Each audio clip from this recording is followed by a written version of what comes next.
अब हम दोस्त दो बीजपत्री पौधों जो पढ़े थे हमने, उनकी आकारिकी यानी आवृतबीजी पौधों की आकारिकी हमको देखना है।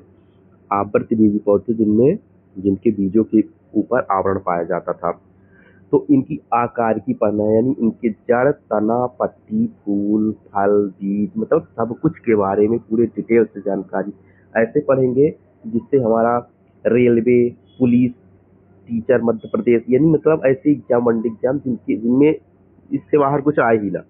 बाकी हम नहीं कहते कि बड़े बड़े एग्जामों में कुछ अलग पूछा जा सकता है तो जा सकता है, लेकिन जो सिलेबस दिया जाता है रेलवे जिससे हमने खुद निकाला है, उतना सिलेबस बहुत अच्छे से कवर कर दिया जाएगा।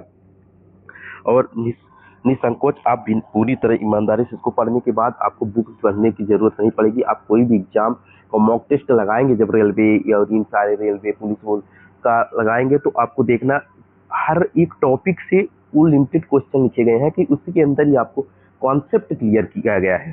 देखो, आप जब कॉन्सेप्ट क्लियर कर लेते हो तो फिर आपको भटकने की जरूरत नहीं पड़ती है कि हमको एक एक कहाँ कहाँ कुछ मिल जाए, एक एक फैक्ट्स कहाँ पढ़ना पड़े। जब कॉन्सेप्ट क्लियर हो जाता है ना, तो कुछ फैक्ट्स ऐसे होते हैं इनको पढ़ना नहीं पड़ता, खुद क्वेश्चन बनने लगते हैं ना। तो हम आवृतबीजियों की आकारिकी के बारे में जब पढ़ रहे हैं, तो आकारिकी के बारे में क्या होता है, आकारिकी का संबंध क्या होता है, शारीरिक आकार, जैसे जड़, तना, पत्ती, पुष्प, फल व बीज आदि की रचना एवं उनके विकास का अध्ययन करना होता है मार्फोलॉजी यानी आकारिकी। तो आवृतबीजी जो पौधे होते हैं उनमें आवृतबीजी पौधे यानी पुष्पीय पौधे, जो पौधे पुष्प देते हैं, तो उनको दो भागों में बांटा गया है। कौन? मूल तंत्र और प्ररोह तंत्र। देखना एकदम बेसिक से जुड़ रहे हैं ताकि आपको कोई चीज कंफ्यूजन ना आए कि ये सब कहाँ से आ गया। तो मूल तंत्र क्या होते हैं? जड़ तथा उसकी शाखाओं को, जड़ तथा उसकी शाखाओं को क्या बोलोगे? Root system.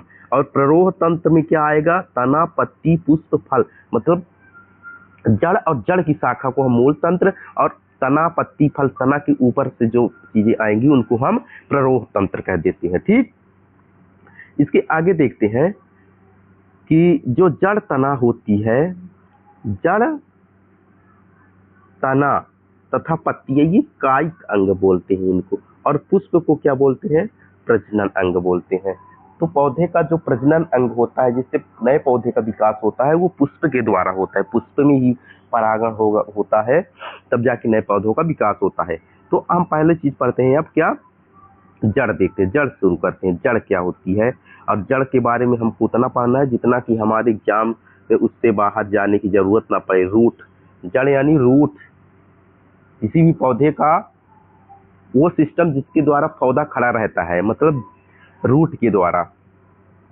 पौधे का वह भाग जो बीजों के अंकुरण के समय, जब बीज का अंकुरण होता है तो मूलांकुर, याद रखना, मूलांकुर शब्द याद रखना, क्योंकि जो जड़ का विकास होता है, पौधे का विकास जो होता है मूल अंकुर से होता है, मूलांकुर से बनता है, और प्रकाश के विपरीत एवं गुरुत्वाकर्षण जल एवं भूमि की ओर बढ़ता है। ये चीजें ध्यान रखना है। इसमें कंफ्यूजिंग क्वेश्चन आने लगते हैं कि जड़ के बारे में बताइए, तो जड़ प्रकाशानुवर्ती होती है, जलानुवर्ती होती है। इसका मतलब होता है कि जड़ जो है बढ़ता है, वो किस ओर बढ़ता है। तो देखो, जब पृथ्वी के अंदर गुरुत्वाकर्षण होता है तो जड़ जो है पृथ्वी की ओर हो जाती, नीचे की ओर जाती है, इसलिए कहा जाता है कि गुरुत्वाकर्षण की ओर। और प्रकाश कहाँ होता है? बाहर की ओर होता है, मतलब प्रकाश के विपरीत जाती है। तो इसको हम अच्छे से समझ लिया कि जड़ कैसी ओर बढ़ती है। उत्पत्ति कहाँ से होती है? जड़ की उत्पत्ति होती है मूलांकुर से। बीज कब उत्पन्न होता है, बीज अंकुरित होता है, तो सबसे पहले मूलांकुर से जो उत्पन्न होता है क्या होता है? जड़ होता है। इनकी एक कोश की रोम होते हैं। जड़ में देखो, नीचे, सबसे नीचे जड़ जब निकालो तो एक छोटे छोटे रोम जैसी संरचना पाई जाती है, उसको मूल रोम कहते हैं। रूट हेयर, अंग्रेजी में रूट हेयर कहते हैं। रूट हेयर शब्द भी ध्यान रखना। अब धनात्मक गुरुत्वानुवर्ती मतलब गुरुत्वाकर्षण की ओर होती है तो धनात्मक, और ऋणात्मक धनात्मक जलानुवर्ती मतलब जल की ओर भी होता है, नीचे ही जल भी पाया जाता है तो जलानुवर्ती। और नकारात्मक प्रकाशानुवर्ती यानी प्रकाश के विपरीत जाता है, इसलिए वो नकारात्मक हो जाता है। ठीक, अब देखो, संधियां, संधियां यानी नोट्स एवं पर्व संधियां यानी इंटरनोट्स नहीं पाई जाती, मतलब संधियां, नोट्स और इंटरनोट्स इसमें जड़ में नहीं पाई जाती है, तना में पाई जाती है, इसको ध्यान रखना। सिरा यानी रूट कैप द्वारा सुरक्षित होता है। इनका सिरा अंतिम वाला जो जड़ का पॉइंट होता है उसके रूट कैप द्वारा सुरक्षित होता है। इंपॉर्टेंट रखना, जड़ में मूल रोम के द्वारा, जड़ के अंदर जो मूल रोम होते हैं, रूट शेयर होते हैं, उसी के द्वारा जो है हमारा पौधा जल का अवशोषण करता है। जल चाहिए ना पृथ्वी से जल चाहिए तो जल रूट हेयर के द्वारा जल का अवशोषण होता है, तब जाके पत्तियों तक जल पहुंचता है। वहां प्रकाश संश्लेषण के लिए जल की आवश्यकता होती है, तो जल यहीं से मिलता है, रूट हेयर के द्वारा जल पृथ्वी से मिलता है। तो ये भी क्वेश्चन पूछता है। पौधे की जड़ें ऑक्सीजन कहाँ से प्राप्त करती है? क्योंकि जड़ें तो नीचे होती है, तो ऑक्सीजन मिट्टी के कणों के बीच, मिट्टी के जो कण होते हैं ऊपर जड़ के, उन्हीं के बीच जो मौजूद वायु का अवकाश होता है, मिट्टियों के बीच छोटे छोटे अवकाश होते हैं, उसी के द्वारा ऑक्सीजन लेता है। ठीक, अब इसके बाहर आपको कहीं नहीं भटकना है, ना इसके बाहर कुछ पूछेगा, आप एकदम कंसेप्ट क्लियर कर चुके हैं जड़ की। अब देखो हमने तना बोला, तो तना के बारे में हमने पढ़ने हैं। जड़ तो पढ़ लिए, जड़ उतना ही पढ़ना होता है। अब तना यानी स्टेम, जो जड़ के ऊपर वाला भाग होता है, ऊपर होता है, प्रकाश की ओर होता है। ये जड़ के एकदम विपरीत को लिखेंगे। पौधे को वह भाग जो प्रांकुर से विकसित होता है। जड़ का विकास कहाँ होता है? मूलांकुर से। पौधे का वह भाग जो प्रांकुर से विकसित होता है तना कहलाता है, मतलब तने का विकास प्रांकुर से होता है। गुरुत्वाकर्षण के विपरीत वायवीय क्षेत्रों में होता है। गुरुत्वाकर्षण के विपरीत होता है, मानी गुरुत्वाकर्षण नीचे की ओर होता है, गुरुत्वाकर्षण के विपरीत ऊपर की ओर होता है और वायवीय भागों में होता है, इसलिए वायवीय होता है। और धनात्मक प्रकाशानुवर्ती क्योंकि प्रकाश की ओर होता है। नोड्स एवं इंटरनोड्स पाए जाते हैं, पर एवं परसंधियां पाई जाती है। इनमें से तो शाखाएं, पत्तियां व पुष्प निकलती हैं तनों से ही। शीर्ष पर शीर्षस्थ कलिका होती है जिसके द्वारा लंबाई में वृद्धि होती है। ठीक, तो इनके शीर्ष में शीर्ष ऊतक पाए जाते हैं। ऊतक में जब हम पढ़ेंगे तो कौन सी ऊतक से किस पार्ट की वृद्धि होती है, ऊतक में पढ़ेंगे, पौधे के ऊतक में। ठीक, अब तनों के प्रकार देखते हैं।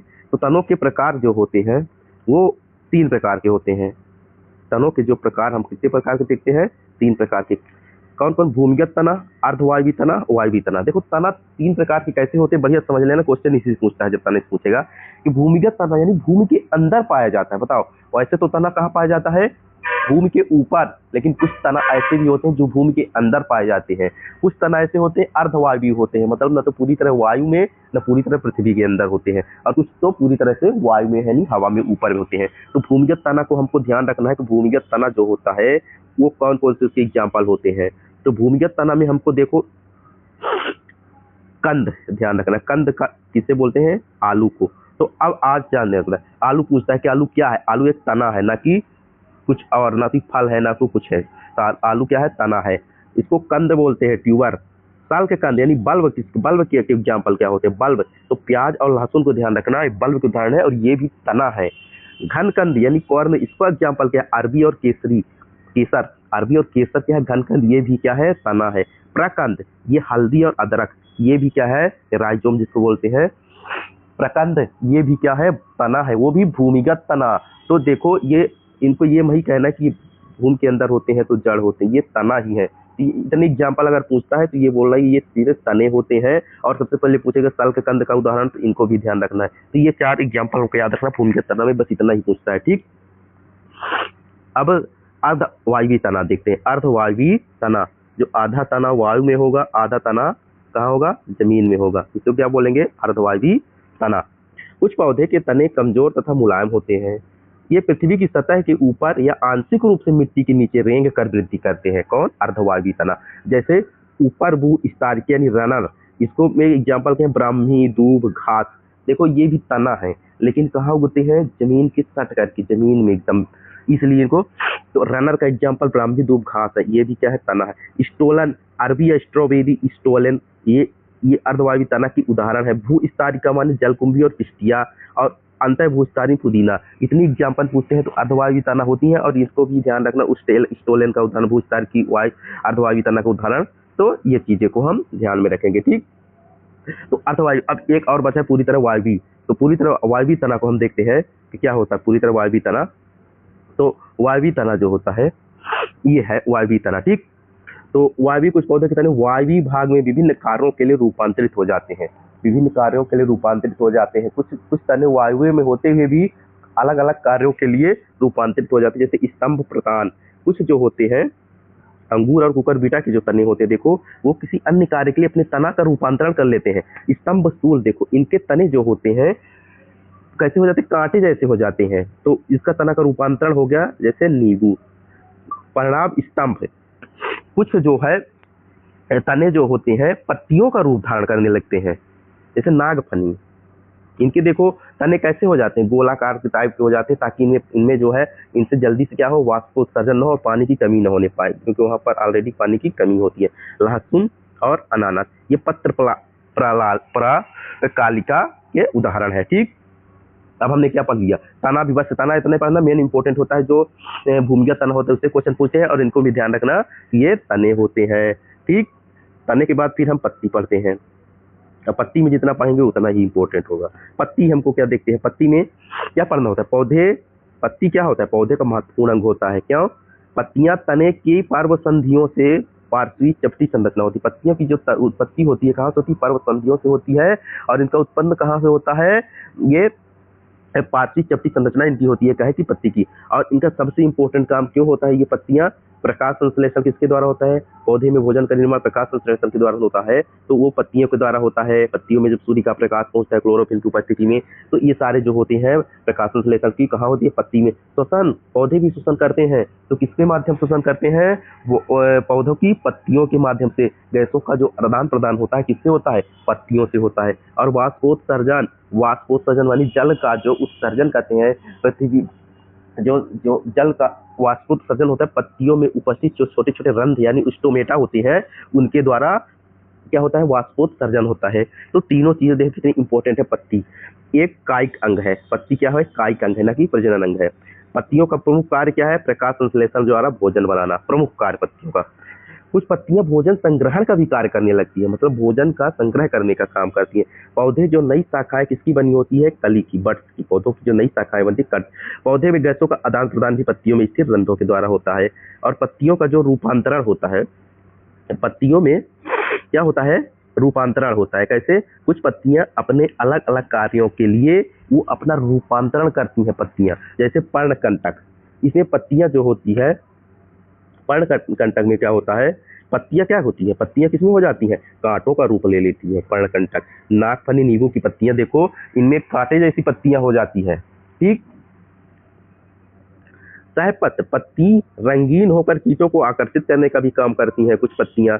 पर्णमूल, कुछ पत्तियां जड़ों के रूप में रूपांतरित हो जाती है, जैसे तलवीनिया, पौधे की पत्तियां जड़ों के रूप में रूपांतरित हो जाती है। घटपर्णी, पत्तियां जो है कीटों को आकर्षित करने के लिए थैलों की समान संरचना बना लेती है, ताकि कीटों को आकर्षित करने लगे। ऐसा कौन सा पेड़ है, निपेंथिस। देखो निपेंथिस, इसके और एग्जाम्पल हमने दूसरे उसमें पढ़ा था। निपेंथिस सबसे ज्यादा देखो, ये क्वेश्चन पूछा है, कई बार पूछा कि निपेंथिस जो पौधा होता है वो कीट भक्षी पौधा होता है, कहाँ पाया जाता है, तो मेघालय में पाया जाता है। ठीक, और हमने पढ़ा था कीट भक्षी पौधे, यूटिकुलेरिया, ड्रोसेरा, तो ये सारे पौधे हमने घटपर्णी के अंदर पढ़े थे। अब पत्तियों के कितने प्रकार होते हैं, पत्तियों के दो प्रकार होते हैं, सरल पत्ती और संयुक्त पत्ती। इससे ज्यादा अंदर नहीं पूछता। और सिराओं की बनावट कैसी होती है, तो सिराओं की जो बनावट होती है, पत्ती में सीरा जो पत्तियों के अंदर छोटे छोटे सिराएं पाई जाती है, उनकी बनावट के आधार पर दो प्रकार के होते हैं, समांतर सिरा विन्यास और जालिकावत सिरा विन्यास।